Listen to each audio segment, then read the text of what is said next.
Lester, I think you'll hear from President Biden relief and that he and his advisors are feeling emboldened. They were, as you laid out, racing for what could have been a red wave.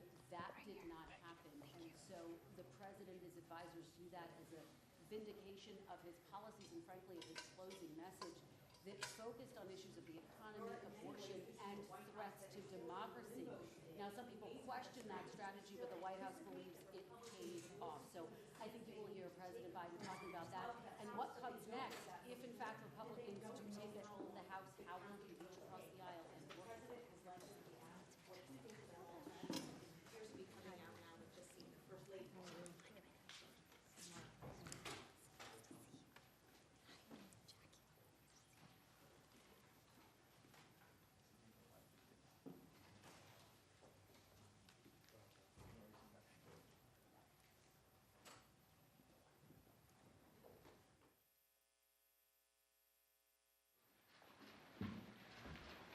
Good afternoon. Well, we had an election yesterday. And it was a good day, I think, for democracy. And I think it was a good day for America. Excuse me, I have a little hoarse. Our democracy has been tested in recent years, but with their votes, the American people have spoken and proven once again that democracy is who we are. The states across the country saw a record voter turnout, and the heart and soul of our democracy, the voters, the poll workers, the election officials, they did their job and they fulfilled their duty, and apparently without much interference at all, without any interference, it looks like. And that's a testament, I think, to the American people. While we don't know all the results yet, at least I don't know them all yet, here's what we do know. While the press and the pundits are predicting a giant red wave, it didn't happen. And I know you were somewhat miffed by my obsessive optimism, but I felt good during the whole process. I thought we were going to do fine. While any seat lost is painful, some good Democrats didn't win the last night. Democrats had a strong night. And we lost fewer seats in the House of Representatives than any Democratic president's first midterm election in the last 40 years. And we had the best midterm for governors since 19. That we know is that voters spoke clearly about their concerns, about raising costs, the rising costs that they're in, and the need to get inflation down. There's still a lot of people hurting. They're very concerned. And it's about crime and public safety. And they sent a clear and unmistakable message that they want to preserve our democracy and protect the right to choose in this country. And I especially want to thank the young people of this nation who, I'm told, I haven't seen the numbers, voted historic numbers again, and just as they did 2 years ago. And they voted to continue addressing the climate crisis, gun violence, their personal rights and freedoms, and the student debt relief. Last night, I was pleased to call Maxwell Frost, a 25-year-old who got elected, I guess the youngest man ever elected to the United States Congress. And I told him I told him that I was the first elected, the second youngest person ever elected to the United States Senate at 29. That I have no doubt he's off to an incredible start and what I'm sure will be a long, distinguished career. And when he's president and they say Joe Biden's out in the outer office, I know I'm going to say Joe who.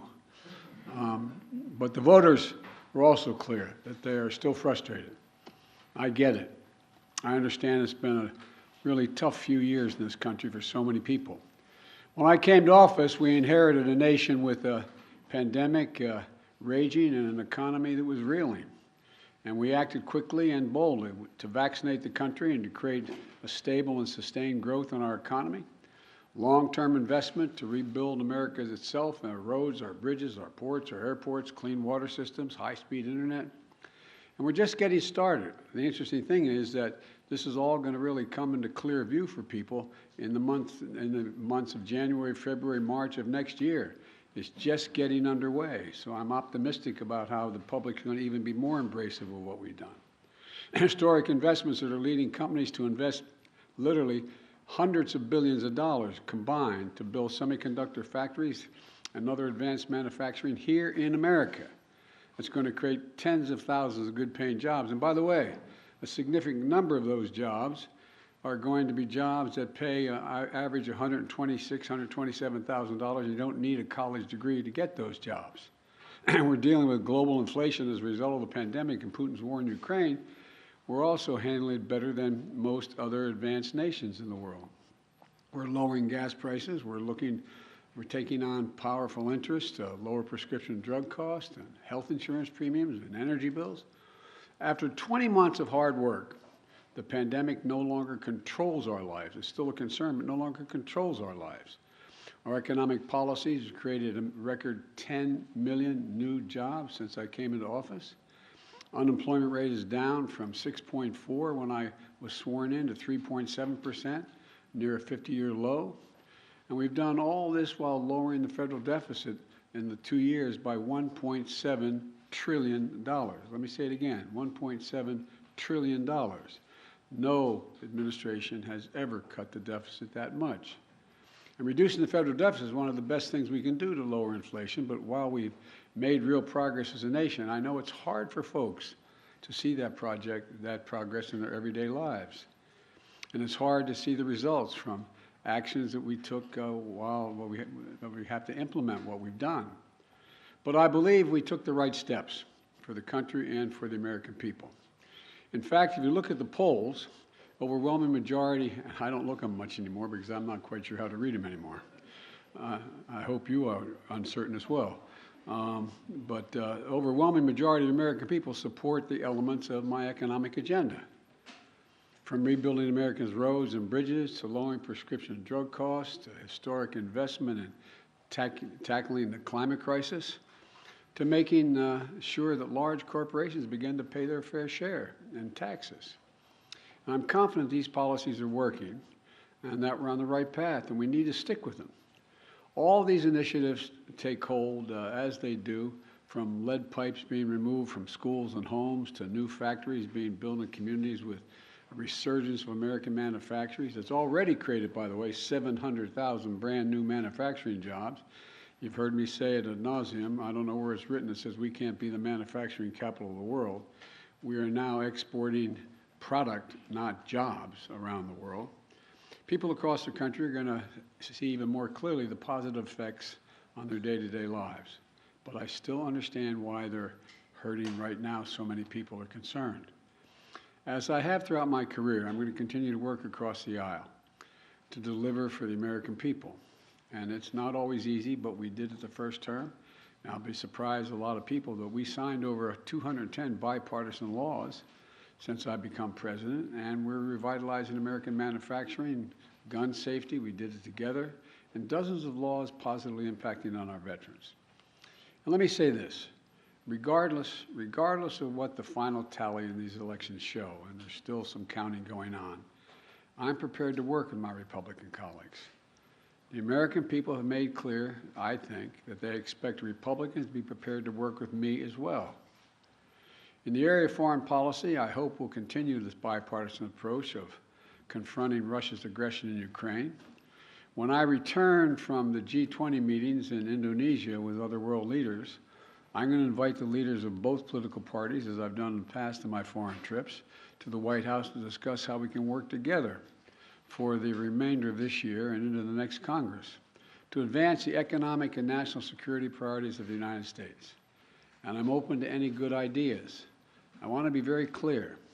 I'm not going to support any Republican proposal that's going to make inflation worse. For example, the voters don't want to pay higher prescription costs for drugs. We've cut that now. We're going to kick into gear next year, next calendar year. And I'm not going to walk away from the historic commitments we just made to take on the climate crisis. They're not compromisable issues to me, and I won't let it happen.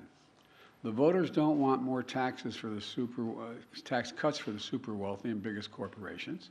And I'm going to continue to focus on cost cutting for working and middle class families and building an economy from the bottom up and the middle out. I know you're tired of hearing me say that, but I genuinely mean it. That's what makes America grow. The wealthy do very well when the middle class is doing well, and the poor have a way up, and while continuing to bring down the federal deficit. You know, as we look at tax cuts, we should be looking at tax cuts for working people and middle-class people, not the very wealthy. They're fine. And if you can go out and be a multimillionaire, that's great. Just pay your fair share. That's all. That's all. Just pay your fair share. It's like those 55 corporations in 2000 that made $40 billion and didn't pay a penny in federal taxes. It's not right. Everybody has an obligation. So now they have to pay a staggering 15%. You all pay more than that for your taxes. So I'm going to keep my commitment that no one earning less than $400,000 a year, and that's a lot of money where I come from, are going to see their federal taxes go up. And I want to be very clear. Under no circumstances will I support the proposal put forward by Senators Johnson and the senator from down in Florida to cut or make fundamental changes in Social Security and Medicare. That's not on the table. I will not do that. I will veto any attempt to pass a national ban on abortion, but I'm ready to compromise with the Republicans where it makes sense on many other issues. And I'll always put the needs and interests of the American people first. So let me close with this. On this election season, the American people made it clear. They don't want every day going forward to be a constant political battle. There's too much of that going on. And there's too much that we have to do. The future of America is too promising to be trapped in an endless political warfare. And I really mean it. You've heard me say it time and again for the last 20 months or so. I am so optimistic about the prospects for America. We need to be looking to the future, not fixated on the past. And that future is bright as can be. We're the only nation in the world that's come out of every crisis stronger than we went into the crisis. And that's a fact. I mean, literally mean that. We've come out stronger than we've gone in. And I've never been more optimistic about America's future than I am today. You know, particularly because of all those young people I talked about, 18 to 30. They're showing up. They're the best educated generation in American history.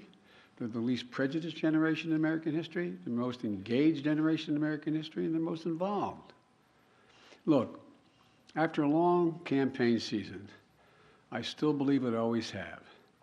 This is a great nation, and we're great people. And it's never been a good bet to bet against America. Never been a good bet to bet against America. There's nothing beyond our capacity if we work together. We just need to remember who the hell we are. We're the United States of America. The United States of America. There's nothing beyond our capacity. And I'm pretty well convinced that we're going to be able to get a lot done. Now, I've been given a list of 10 people that I'm supposed to call on, and you're all supposed to ask me one question, but I'm sure you'll ask me more. And so let me start off with a list I've been given. Zeke Miller, Associated Press. Thank you, Mr. President. I have 2 questions for you. First, as you mentioned, How come we never hold you guys the same standard you hold us to? But anyway, go ahead. I'm teasing. You mentioned that Americans are frustrated, and in fact, 75% of voters say the country is heading into the wrong direction, despite the results of last night.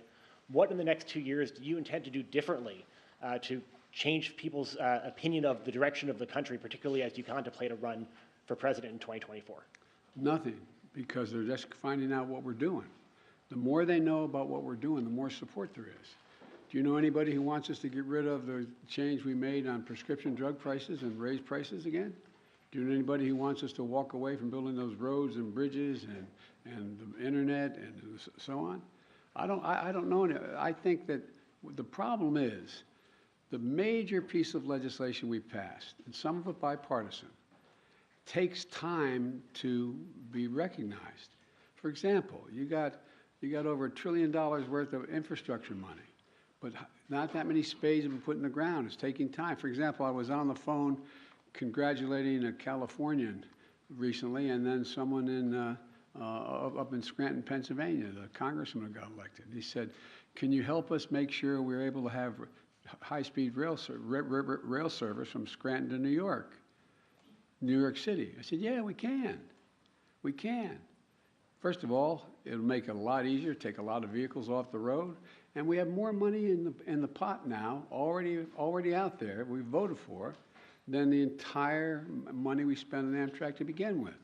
And it's the same way. For example, I talked about through the campaign that we're going to limit the cost of insulin for seniors to $35 a month instead of $400 a month. Well, it doesn't take effect till next year.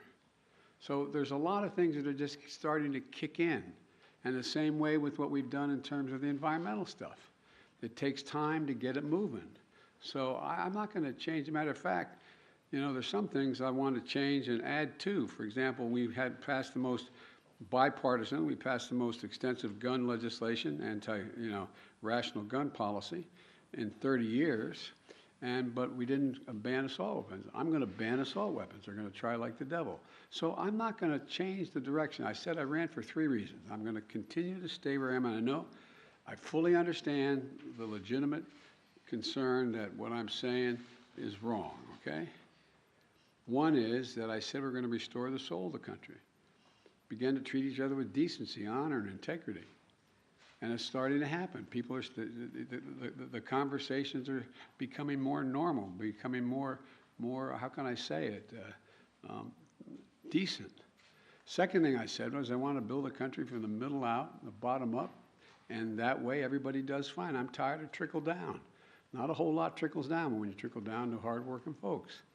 And the third thing I know is still very hard. I'm going to do everything in my power to see to unite the country. It's hard to sustain yourself as a leading democracy in the world if you can't generate some unity. So I'm not going to change anything in any fundamental way. And just on a different topic, Mr. President, Russia today claimed that it had evacuated the Kherson region and the Kherson city. Do you believe that this is potentially an inflection point in that conflict? And do you believe that Ukraine now has the leverage it needs to begin peace negotiations with Moscow? First of all, I found it interesting they waited till after the election to make that judgment, and, which we knew for some time that they were going to be doing.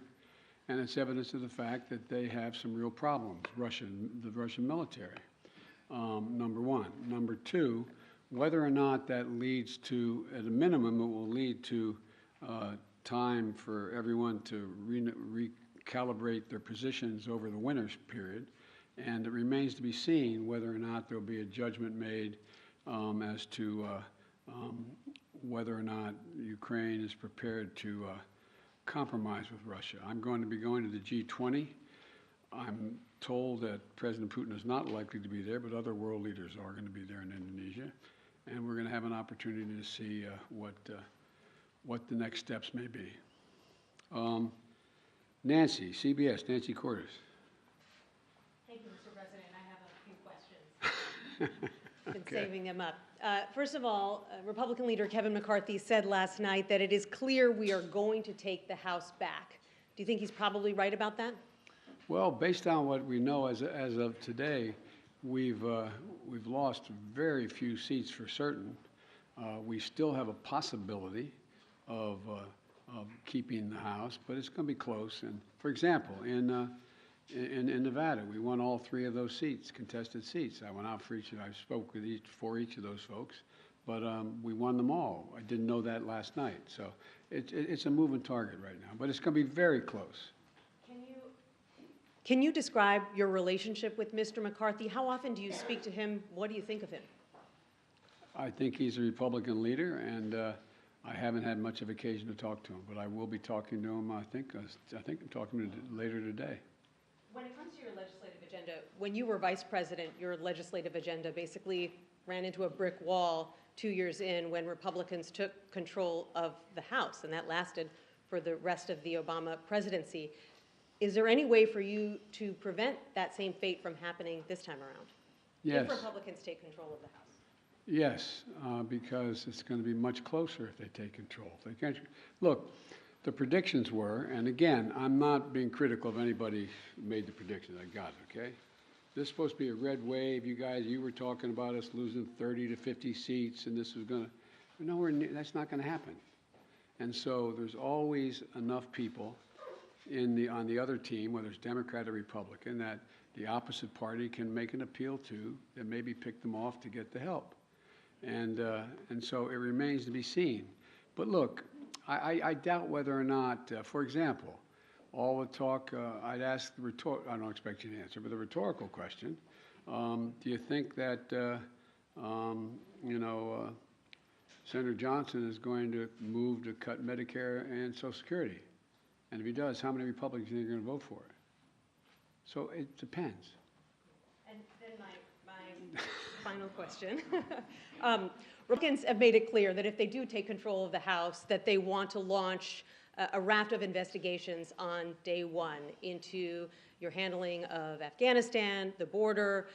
They want to look into some of your cabinet officials. They want to investigate you. They may even want to investigate your son. What's your message to Republicans who are considering investigating your family, and particularly your son Hunter's business dealings? Lots of luck in your senior year, as my coach used to say. Look, I think the American public want us to move on and get things done for them. And, you know, I heard that there were, it was reported, whether it's accurate or not, I'm not sure, but it was reported many times that Republicans were saying, and the former president said, how many times are you going to impeach Biden? You know, impeachment proceeding against Biden. I mean, I think the American people will look at all of that for what it is. It's just almost comedy. I mean, it's, but, you know, look, I can't control what they're going to do. All I can do is continue to try to make life better for the American people. Okay, Phil Mattingly, CNN. Thank you, Mr. President. I have 37 I'm kidding. Sir, at a fundraiser last month, you said, quote, the rest of the world is looking at this election, both the good guys and the bad guys. You noted you're going to the G20 in a couple days. You'll come face to face with many of those leaders the same moment that your predecessor is considering launching his re-election effort. How should those world leaders, both good guys and bad guys, view this moment both for America and for your presidency? Well, first of all, these world leaders know we're doing better than anybody else in the world, as a practical matter. Notwithstanding the difficulties we have, our economy is growing. You saw the last report. We're still growing at 2.6%. We're creating jobs. We're still in a solid position. And there's not many other countries in the world that are in that position. And I promise you, from the telephone calls I still have and from the meetings I have with other heads of state, they're looking to the United States and saying, how are you doing? What are you doing? What can we do together? So I think that the vast majority of my colleagues, at least those colleagues who are NATO members, European Union, Japan, South Korea, et cetera, I think they're looking to cooperate and wanting to know how we can help one another. And what was the other question? Oh, I'm sorry. No. So I think one way I would follow up on that is you noted that you felt like there was a shift in terms of people being willing to show more decency in this moment. You've often talked about breaking the fever or kind of a transition from this moment that we've faced over the last several years. Do you feel like the election is what represents that? Do you feel like the fever is broken, I guess? Well, I don't think we're going to break the fever for the super mega MAGA Republicans. I mean, but I think they're a minority of the Republican Party. I think the vast majority of the members of the Republican Party, we disagree strongly on issues, but they're decent, honorable people. We have differences of agreement on issues. But they, you know, I work with a lot of these folks in the Senate and the House for a long time, and you know, they're honest and they're straightforward. They're different than mine, but they're, you know, they're decent folks. And so I think that the rest of the world, and a lot of you have covered other parts of the world, and you know, the rest of the world is looking at the United States. I guess the best way to say this is to repeat what some of you heard me say before. The first G7 meeting for the public, that's the 7 largest democracies, when I went to right after we got elected in February, after I got sworn in January. And I sat down at a table, a round table, with the 6 other world leaders from the European Union and Canada, et cetera, and said, America's back. And one of them turned to me and said, for how long? For how long? It was a deadly earnest question. For how long? And I looked at them, and then another one went on to say, and I'm not going to name them, went on to say, what would you say, Joe, if in fact we went to bed tonight here in England, woke up the next morning and found out that thousands of people had stormed the Parliament of Great Britain, gone down the hall, broken down the doors, 2 cops ended up dying, a number of people injured, and they tried to stop the confirmation of an election. It's not the same situation, obviously, as we have. And he said, what would you think? And I asked a rhetorical question, what would you all think? You'd think England was really in trouble. You'd think democracy was on the edge if that happened in Great Britain. And so that's the way people were looking at us, like, when's this going to stop? Nothing like this has happened since the Civil War. I don't want to exaggerate, but literally, nothing like this has happened since the Civil War. And so what I find is that they want to know, is the United States stable? Do we know what we're about? Are we the same democracy we've always been? Because, look, the rest of the world looks to us. I don't mean that we're always right. But if the United States tomorrow were to, quote, withdraw from the world, a lot of things would change around the world. A whole lot would change. And so they're very concerned that we are still the open democracy we've been, and that we have rules and the institutions matter. And that's the context in which I think that they're looking at, are we back to a place where we are going to accept decisions made by the court, by the Congress, by the government, et cetera? So the entire genesis of that G7 conversation was tied to your predecessor, who is about to launch another campaign. So how do you reassure them, if that is the reason for their questioning, that the former president will not return, or that his political movement, which is still very strong, will not once again take power in the United States? Well, we just have to demonstrate that he will not take power by, if he does run, making sure he, under legitimate efforts of our Constitution, does not become the next president again. Steve Howell. Thank you, sir. How do you interpret last night's results in terms of deciding whether you want to seek another term? Is it now more likely that you will run? And what's going to be your timeline for consideration? Well, first of all, Jill and I have, and by the way, it's my wife Jill, who's held a lot more popular than I am in the Democratic Party too. But at any rate, all kidding aside, our intention is to run again. That's been our intention, regardless of what the outcome of this election was. The fact that we won, I didn't run, the fact that the Democratic Party outperformed anything anyone expected and did better than any off-year presidency since John Kennedy is one that gives everybody like, whew, sigh of relief that the mega Republicans are not taking over the government again, et cetera. And so my judgment of running, when I announce, my intention is that I run again, but I'm a great respecter of fate, and this is ultimately a family decision. I think everybody wants me to run, but we're going to have discussions about it. And I don't feel in any hurry one way or another to make that judgment, today, tomorrow, or whenever, no matter what my predecessor does. Early next year, or what's your thinking? My guess is, I hope Jill and I get a little time to actually sneak away for a week around between Christmas and Thanksgiving. And my guess is it'd be early next year we make that judgment. But it is my plan to do it now. Okay, I'm sorry. Karen Travers of ABC Radio. Thank you, Mr. President. WNBA star Brittney Griner today was moved to a Russian penal colony to serve out her 9-year sentence. Do you have an update right now on her condition? What do you know about that? And does this mark a new phase in negotiations with the Russians to secure her release? Can the U.S. now fully engage in talks on a prisoner swap? Well, we've been engaging on a regular basis. I've been spending a fair amount of time with her wife.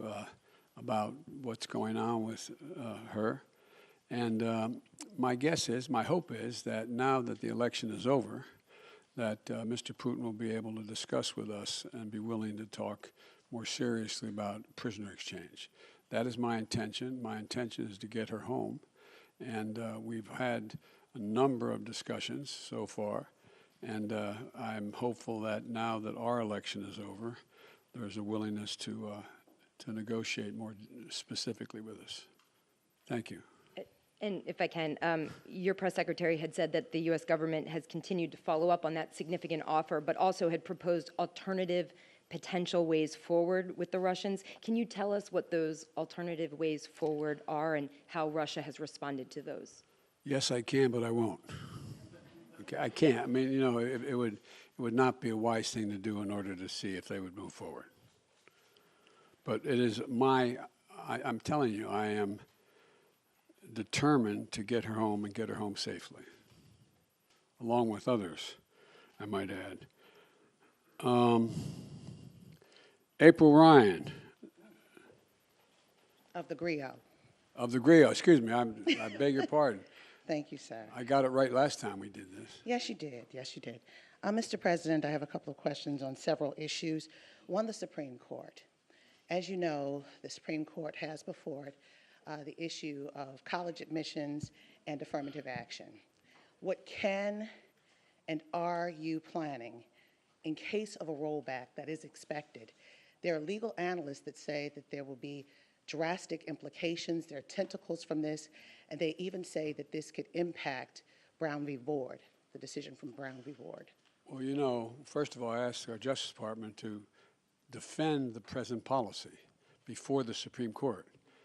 And like a lot of pundits, I'm not prepared to believe that the Supreme Court is going to overrule the existing decision. That's far from certain, and I don't believe that. But number one, what I did to try to change it is object to it before the Supreme Court of the United States, our administration. Number two, there are a number of things that we can and must do to make it, and by the way, this is a case involving an Asian American in terms of getting into school, and whether there's affirmative action makes sense at all from the standpoint of those who are arguing against it. But you know, the fact is that we're also in a circumstance where there's a lot that we can do in the meantime to make sure that there's an access to good education across the board. And that is by doing things that relate to starting education at age 3, formal schooling at age 3, which increases not daycare but school. All the studies over 10 years show that that increases the prospect of someone making it through 12 years without any difficulty, no matter what the background they come from, by 56%. And I also think that we should be making sure that we have the ability to provide for 2 years of education beyond that, whether it's apprenticeships or community colleges. And we also are in a situation where I think that, for example, I want to make sure a lot of it has to do with finances as well, that we make sure that we have help for people who come from modest means to be able to get to school. You know, the cost of college education has increased fourfold. And it used to be that a Pell Grant would cover something like 70% of the college tuition. Now it covers significantly less than that. So I want to increase the Pell Grants as well. But let's see what the Supreme Court decides. And I am hopeful, and our team and the lawyers that argued for us are not nearly as certain as the people you quoted as saying it's going to be overruled. Next question, sir. The issue is inflation. The GRIO and KFF conducted a study of black voters that said inflation was the #1 issue, and we saw it in this midterm election. What can you promise concretely in these next 2 years that will help turn the pocketbook for the better in the midst of staving off a recession? Well, a number of things. First of all, black unemployment is almost cut in half under my administration just since I began. More black businesses have opened up, small businesses, than ever before. We're now in a situation where We're providing, through the Small Business Administration, down payments for people buying homes, because most people accumulate wealth in the value of their home. Most middle-class families are like mine. My dad bought a home, didn't have it, just scraped together to get a home. By the time he was able to retire, he had built up equity in the home. That's how most people do that. But what I can't do is I can't guarantee that we're going to be able to get rid of inflation, but I do think we can. We've already brought down the price of gasoline about $1.20 a gallon across the board, and I think that the oil companies are really doing the nation a real disservice. They've made, 6 of them made over $100 billion in the last quarter in profit. $100 billion. In the past, if they had done the two things that they have done before, one, invest in more refineries and producing more product, and or passing on the rebates to the gas stations. They sell the oil at a cheaper rate than they are selling it now, not taking advantage, and that lowers the price of the total gallon of gas because that gets passed on. So there's a whole lot of things that we can do that are difficult to do, but we're going to continue to push to do them. And the other thing is that one of the things that makes a gigantic difference is what are the costs that exist in the average family and average black community. One, prescription drug cost. Well, we're driving those down precipitously beginning next year. And, I'll bet a lot of people in the African American and Caucasian community that need to take insulin for diabetes. Well, we're going to be reducing that cost. They're not going to pay more than $35 for the insulin instead of average of $400. And I can go down the list of the things that my dad used to say it a different way. At the end of the month, the things you have to pay for, from your mortgage to food on the table to gasoline in the automobile, do you have enough money to do it? And when it's done, do you have anything left over? And medical bills are a big piece of that, particularly in the African American community and the poorer communities. They need help. And so we're driving down all of those costs, and we've already passed the legislation to do that. It's just taking effect. So there's a lot of things we can do to affect the things that people need on a monthly basis to reduce their inflation, their cost of living. But I am optimistic because we continue to grow and at a rational pace. We are not anywhere near a recession right now in terms of the growth, but I think we can have what most economists call a soft landing. I'm convinced that we're going to be able to gradually bring down prices so that they, in fact, end up with us not having to move into a recession to be able to get control of inflation. And Mr. President, last question on humanity. Everybody else got some. Well, you're coming. Okay, go ahead. Last question on humanity. Sir, you can't legislate and you can't executive order out the issue of empathy or the lack thereof in the midst of this rhetoric, this heated political rhetoric. What's next?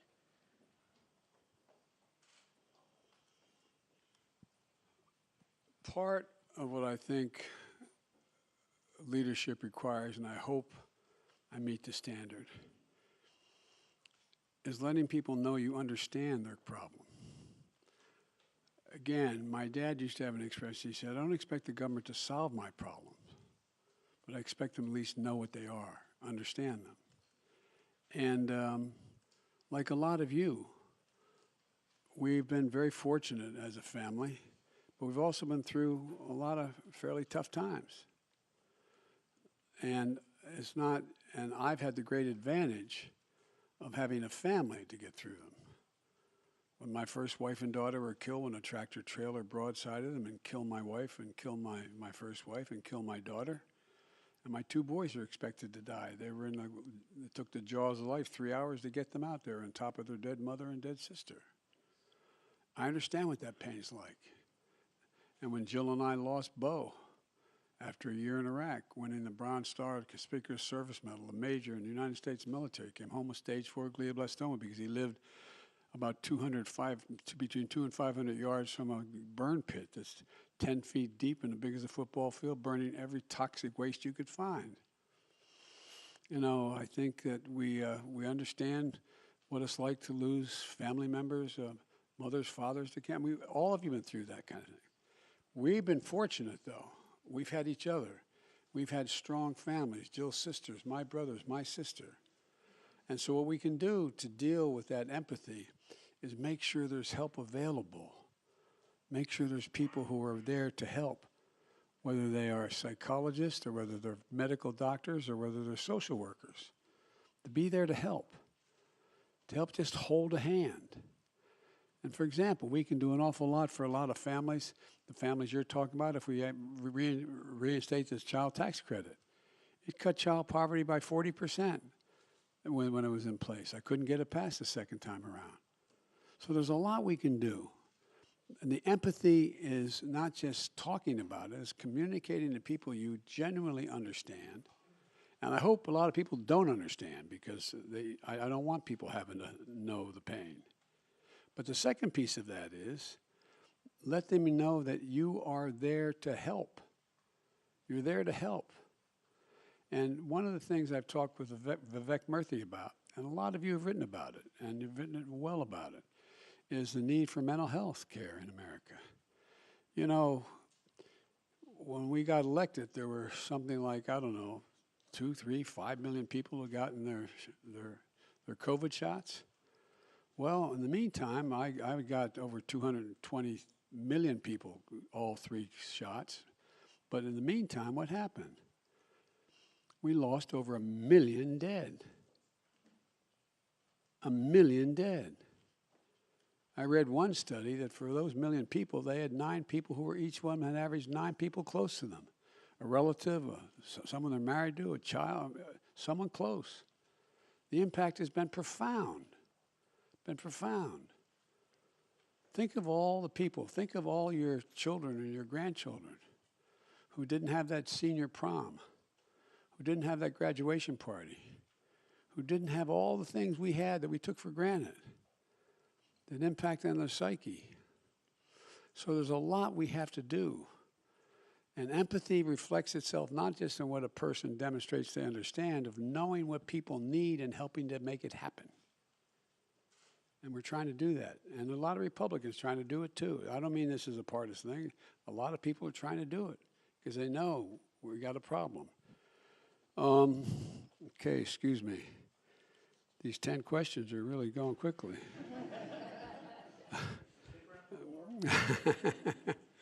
Well, I've got to meet with some of my, talk to some of the Republican leadership soon. But anyway, Jenny Leonard, Bloomberg. Thank you, Mr. President. 2 questions. One, shifting back to your trip to Asia. When you meet with President Xi Jinping of China, will you tell him that you're committed to defending Taiwan militarily? And what are you hoping to get out of this meeting that will make it a success? Are you willing to make any concessions to him? Well, look, I'm not willing to make any fundamental concessions because what I've told him in the beginning, and this is I've spent over 78, I think they told me, hours with him so far, 67 in person when I was vice president. President Obama knew he couldn't spend time with the vice president of another country, so I traveled 17,000 miles with him in China and around in the United States. I've met with him many times. And I've told him, I'm looking for competition, not conflict. And so what I want to do with him when we talk is lay out what kind of each of our red lines are, understand what he believes to be in the critical national interests of China, what I know to be the critical interests of the United States, and to determine whether or not they conflict with one another. And if they do, how do we resolve it and how to work it out.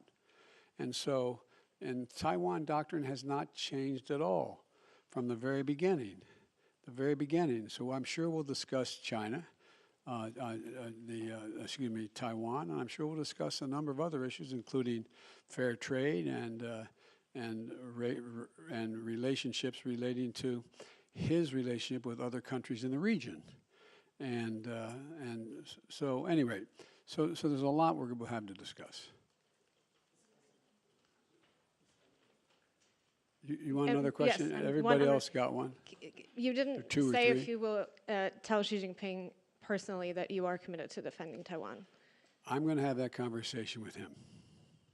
That wasn't my second one. Sorry. Sorry, I actually have an unrelated question too. Mr. President, do you think Elon Musk is a threat to U.S. national security, and should the U.S. and with the tools you have investigate his joint acquisition of Twitter with foreign governments, which include the Saudis?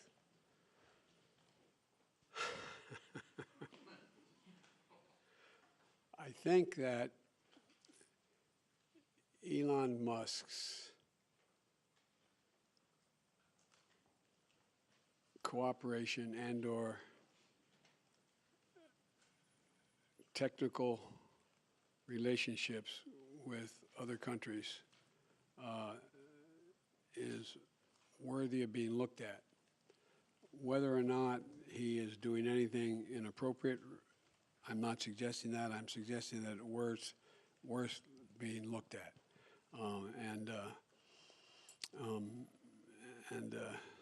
But that's all I'll say. There's a lot of ways. All right. Kristen Welker. Thank you so much, Mr. President. I appreciate it.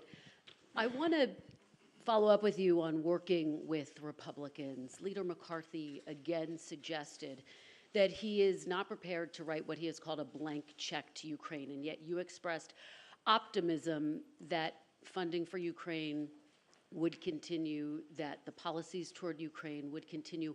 Why should the people of Ukraine and this country have confidence in that, given the comments by Leader McCarthy? And just to follow up with you on your comments to Zeke, you said you don't need to do anything differently. If Republicans control the House, don't you need to recalibrate to some extent to try to work across the aisle with a Republican-led House? Well, let me put it this way. What I meant was I don't have to change any of the policies I've already passed. That's what they said they want to go after. And so what I have is a simple proposition. I have a pen that can veto. Okay? So that's what I mean. I don't have to recalibrate whether or not I'm going to continue to, fund the, we're going to continue to fund the infrastructure bill, or we're going to continue to fund the environment, et cetera. We have to, I think there is a growing pressure on the part of the American people, expecting both parties and all elements of both parties to work out their substantive differences, and not just, I'm not going to do that because it would benefit that party. Just making it personal. So it remains to be seen what the makeup of the House will be. But I'm hopeful that Kevin and I can work out modus vivendi as to how we'll proceed with one another. Will aid to Ukraine continue uninterrupted? That is my expectation. And by the way, we've not given Ukraine a blank check. There's a lot of things that Ukraine wants we didn't do. For example, I was asked very much whether we'd provide American aircraft to guarantee the skies over Ukraine. I said, no, we're not going to do that. We're not going to get into a third world war, taking on Russian aircraft and directly engage. But would we provide them with all the rational ability to defend themselves? Yes. We try those HIMARS. Well, the HIMARS, there's two kinds of, what in the average person's parlance, rockets you can drop in those. One that goes over 600 miles and one that goes about 160 miles. We didn't give them any ones that go to 600 miles because I'm not looking for them to start bombing Russian territory.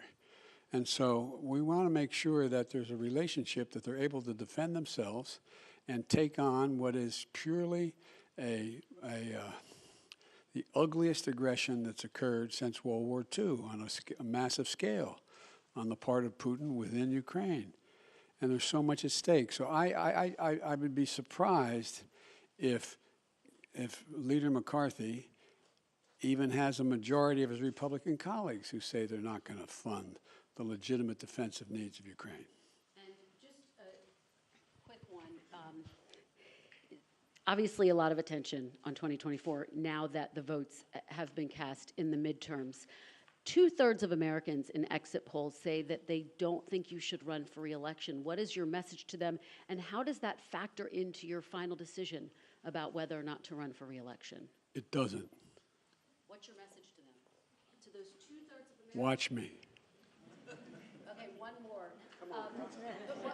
Very quickly, we saw Governor Ron DeSantis with a resounding victory in Florida last night. Who do you think would be the tougher competitor, Ron DeSantis or former President Trump, and how is that factoring into your decision? It'll be fun watching them take on each other. All right, David Sanger. Thank you, Mr. President. I also have a question for you about China, but before I do, I just wanted to follow up on something you said earlier. When you said it remains to be seen whether the Ukraine government is prepared to compromise with Russia.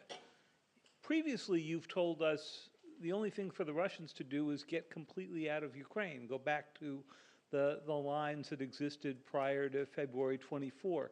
Are you suggesting with the word compromise that you think that there is room for territorial compromise now? No, I'm not. See, that's up to the Ukrainians.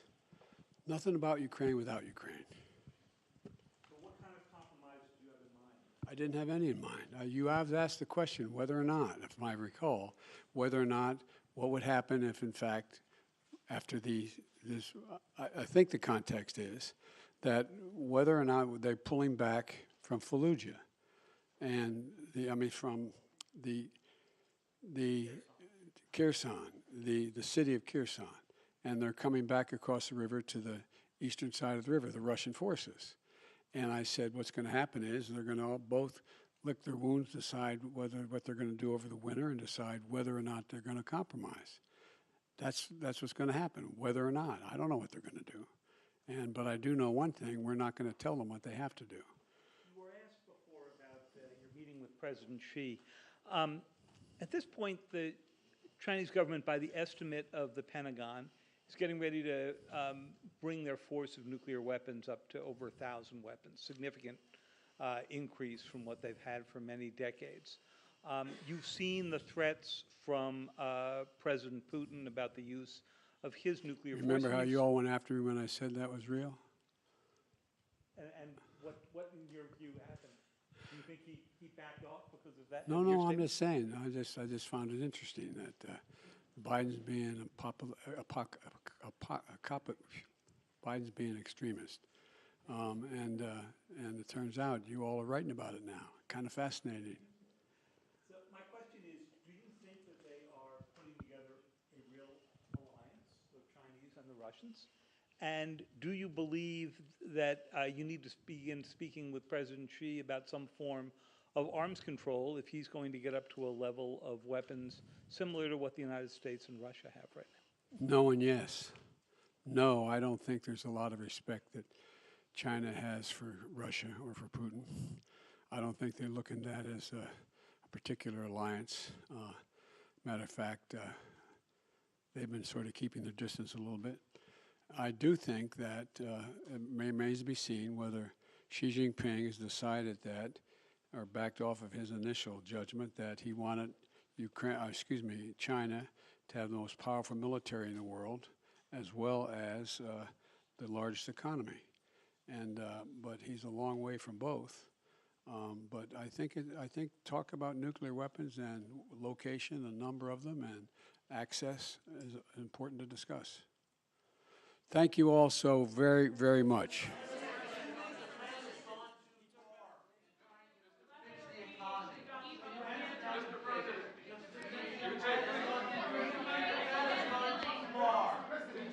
Thank you very, very much. We'll do another hour a little later. Thank you so much. Thank you.